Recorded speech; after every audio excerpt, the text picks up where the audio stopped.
Ezekiel chapter 47. The man brought me back to the entrance to the temple, and I saw water coming out from under the threshold of the temple toward the east, for the temple faced east. The water was coming down from under the south side of the temple, south of the altar. He then brought me out through the north gate, and led me around the outside to the outer gate facing east, and the water was trickling from the south side. As the man went eastward with a measuring line in his hand, he measured off 1,000 cubits, and then led me through water that was ankle deep. He measured off another 1,000 cubits, and led me through water that was knee deep.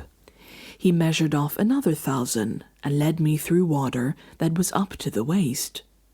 He measured off another 1,000, but now it was a river that I could not cross, because the water had risen and was deep enough to swim in, a river that no one could cross. He asked me, "Son of man, do you see this?" Then he led me back to the bank of the river. When I arrived there, I saw a great number of trees on each side of the river. He said to me, "This water flows toward the eastern region and goes down into the Arabah, where it enters the Dead Sea. When it empties into the sea, the salty water there becomes fresh. Swarms of living creatures will live wherever the river flows. There will be large numbers of fish because this water flows there and makes the salt water fresh.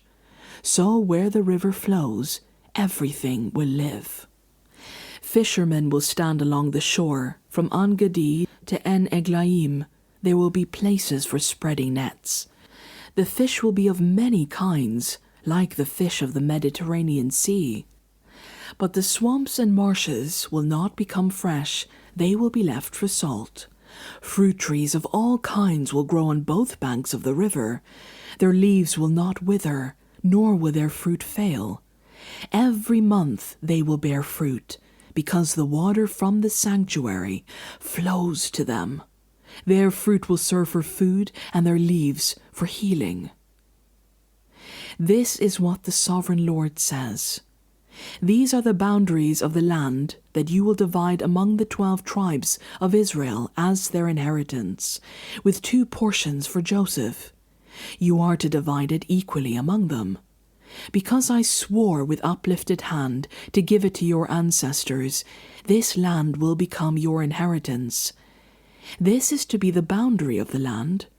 On the north side it will run from the Mediterranean Sea by the Hethlon road, past Lebo-Hamath, to Zedad, Berothah, and Sibraim, which lies on the border between Damascus and Hamath, as far as Hazer Hatikon, which is on the border of Haran.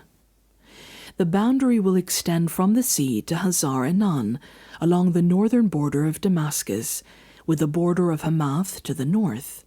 This will be the northern border. On the east side, the boundary will run between Haran and Damascus, along the Jordan between Gilead and the land of Israel, to the Dead Sea and as far as Tamar. This will be the eastern border. On the south side it will run from Tamar as far as the waters of Meribah Kadesh, then along the Wadi of Egypt to the Mediterranean Sea. This will be the southern boundary. On the west side, the Mediterranean Sea will be the boundary to a point opposite Lebo-Hamath. This will be the western boundary. You are to distribute this land among yourselves according to the tribes of Israel. You are to allot it as an inheritance for yourselves and for the foreigners residing among you, and who have children. You are to consider them as native-born Israelites. Along with you, they are to be allotted an inheritance among the tribes of Israel. In whatever tribe a foreigner resides, there you are to give them their inheritance, declares the sovereign Lord.